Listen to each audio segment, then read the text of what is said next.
નમસ્કાર મિત્રો દેશ અને દુનિયાના સુપરફાસ્ટ સમાચારમાં તમારું સ્વાગત છે।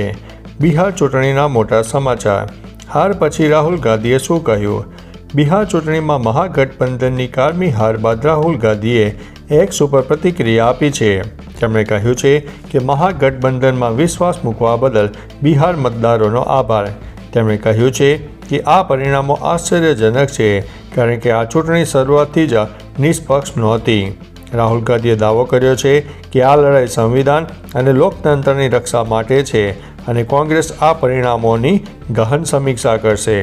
મિત્રો, અન્ય મહત્વના સમાચારની વાત કરીએ તો મહાગઠબંધનની હારથી તેજ પ્રતાપ યાદવ ખુશ થયા છે। બિહાર ચૂંટણીમાં એનડીએની જીત અને મહાગઠબંધનની શરમજનક હાર પર તેજ પ્રતાપ યાદવે કટાક્ષ કર્યો છે। તેમણે કહ્યું છે કે આરજેડીની હાર એ જયચંદોની હાર છે, જેમણે પાર્ટીને અંદરથી ખોખલું કરી નાખ્યું છે।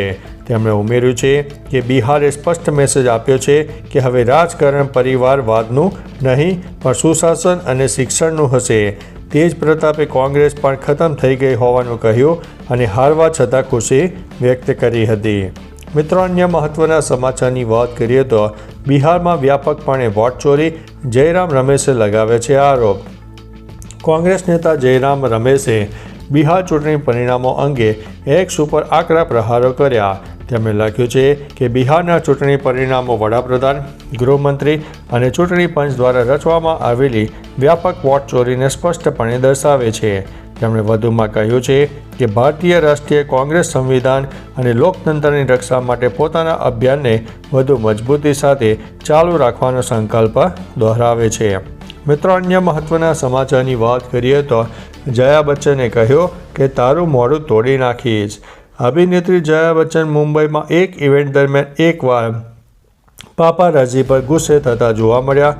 પુત્રી શ્વેતા બચ્ચન સાથે બહાર આવતા ફોટોગ્રાફર્સના ફ્લેશ અને કોમેન્ટ્સથી ગુસ્સે ભરાયેલા જયા બચ્ચને કહ્યું કે ચૂપ રહો, મોઢું બંધ રાખો। રિપોર્ટર્સ મુજબ તેમણે એક વ્યક્તિને તારું મોઢું તોડી નાખીશ કહીને ધમકાવ્યો। આ વિડીયો સોશિયલ મીડિયામાં વાયરલ પણ થયો છે, જ્યાં તેમને ટ્રોલિંગનો સામનો કરવો પડ્યો છે। મિત્રો, અન્ય મહત્વના સમાચારની વાત કરીએ તો જલ્દી કરો, સોના ચાંદીના ભાવમાં મોટો કડાકો। 14 નવેમ્બર સોના ચાંદીના ભાવમાં મોટો ઘટાડો થયો છે। India Boolean and jewellers association અનુસાર ચાંદી એક જ દિવસમાં 3,363થી ઘટીને 1,59,367 પ્રતિ કિલોગ્રામ પર આવી ગઈ છે, જ્યારે 10 ગ્રામ સોનું 1,760ના ઘટાડા સાથે 1,24,794ના સ્તરે પહોંચી ગયું છે। આ વર્ષે 17 ઓક્ટોબરે સોનાએ અને 14 ઓક્ટોબરે ચાંદીએ ઓલ ટાઈમ હાઈ બનાવ્યો હતો।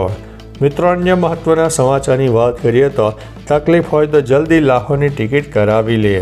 સનાતન એકતા પદયાત્રા કોશીથી રવાના થાય તે પહેલાં શુક્રવારે સવારે બાગેશ્વર ધામ પીઠાધીશ્વર ધીરેન્દ્ર શાસ્ત્રી મહારાજે એક નિવેદન આપ્યું।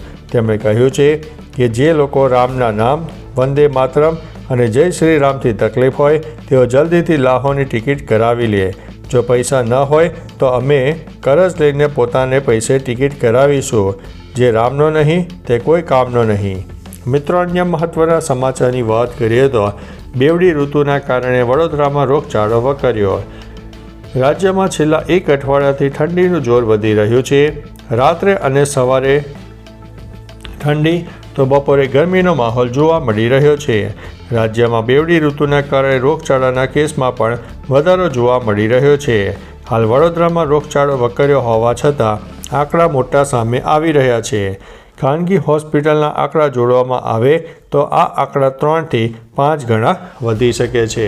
મિત્રો, અન્ય મહત્વના સમાચારની વાત કરીએ તો ભારતમાં સૌથી લાંબી રાજધાની એક્સપ્રેસ। રાજધાની એક્સપ્રેસ ટ્રેનનો ભારતના રેલ નેટવર્ક પર સૌથી ઝડપી, સલામત અને ઉચ્ચ પ્રાથમિકતા ધરાવતી સેવાઓમાં ગણવામાં આવે છે।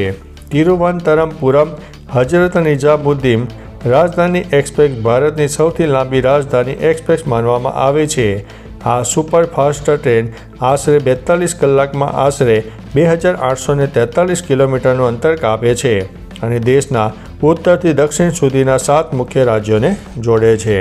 મિત્રો, અન્ય મહત્વના સમાચારની વાત કરીએ તો દિલ્હીમાં થયેલા બોમ્બ વિસ્ફોટકો બાદ દેશભરમાં સઘન ચેકિંગ ચાલી રહ્યું છે ત્યારે સોશિયલ મીડિયા પર એક રમૂજી અને ચોંકાવનારો વિડીયો વાયરલ થયો છે। લગ્નમાં પરત ફરી રહેલા એક પરિવારની કારને પોલીસે રોકીને તપાસ કરી હતી।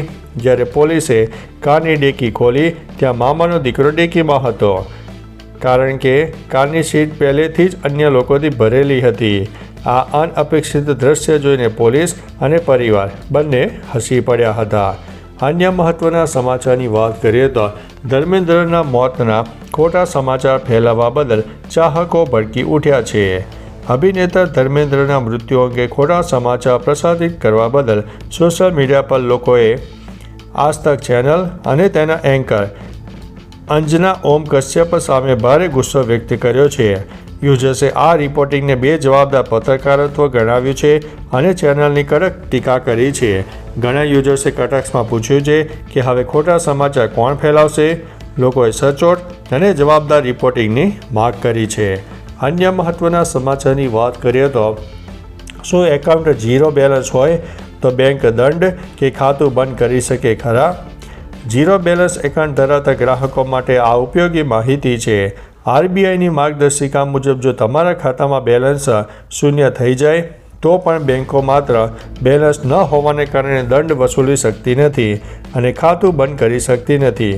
જો ખાતામાં ન્યૂનતમ બેલેન્સ જાળવવાની જરૂર ન હોય અને ખાતું જ્યારે જોખમમાં આવી શકે છે અથવા તો જ્યારે તે લાંબા સમય સુધી નિષ્ક્રિય રહે અને તેનું કેવાયસી અપડેટ કરવામાં ન આવે ત્યારે પ્રોબ્લેમ થઈ શકે છે। અન્ય મહત્વના સમાચારની વાત કરીએ તો શ્રીનગરના નવગામ પોલીસ સ્ટેશનમાં થયેલા વિસ્ફોટમાં 7 લોકોના મોત, 30 લોકો ઘાયલ થયા છે। પીએમ મોદી આજે ગુજરાતના પ્રવાસે। ટ્રમ્પે વધતી મોંઘવારીના પગલે બીફ, કોફી અને અનેક ફળો પર ટેરિફ હટાવ્યા।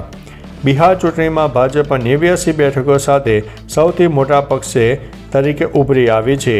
મહાગઠબંધન 35 બેઠકો ઉપર જીતી ગયું છે।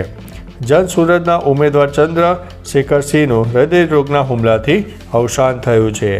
અન્ય મહત્વના સમાચારની વાત કરીએ તો ફરીથી ધમાકો, અનેક લોકોના થયા છે મોત।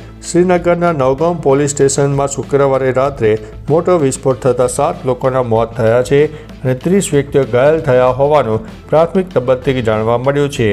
12થી વધુ વાહનો સળગ્યા અને 300 ફૂટ સુધી અવશેષો ફેલાયા। ઘાયલોને સારવાર માટે હોસ્પિટલમાં ખસેડવામાં આવ્યા હતા। હજુ પણ બચાવ કામગીરી ચાલુ છે। ફરીદાબાદમાંથી જપ્ત કરેલા વિસ્ફોટક સામગ્રીના નમૂના તપાસ દરમિયાન આ ઘટના બની હતી। અન્ય મહત્વના સમાચારની વાત કરીએ તો હવે નવા મુખ્યમંત્રી કોણ બનશે? બિહારમાં એનડીએની જીત બાદ નીતિશ કુમાર મુખ્યમંત્રી તરીકે પાછા ફરી શકે છે। એનડીએ 243 સભ્યોની વિધાનસભામાં 202 બેઠકો જંગી વિજય સાથે જીતી લીધી છે, જે ગઠબંધન માટે પ્રચંડ જન આદેશ છે। એલજેપીના પ્રમુખ ચિરાગ પાસવાને આ પણ પુષ્ટિ કરી છે કે નીતિશ કુમાર આગામી મુખ્યમંત્રી હશે।